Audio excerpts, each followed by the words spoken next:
I learned that St. Louis had a lot of potential, like to be as big as Chicago until they like lost the bridge race or whatever. That was really interesting to me.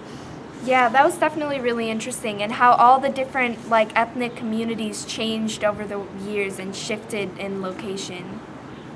I loved seeing all the different parts of St. Louis City and then even the county too. And then learning the history of all the people who came from different countries to St. Louis and how at one point it was one of the most foreign-born cities, which was really interesting.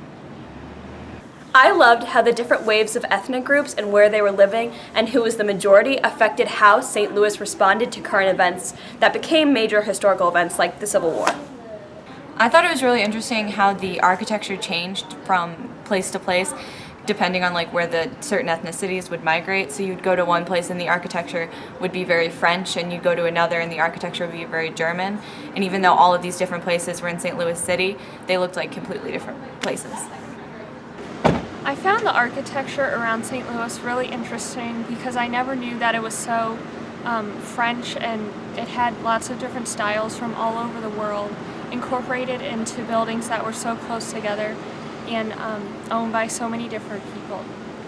I found it very enriching knowing all of the different immigrants that came here, especially coming from that I'm an immigrant. So yeah, it was very interesting to see how St. Louis is so diverse with lots of different people from different nationalities.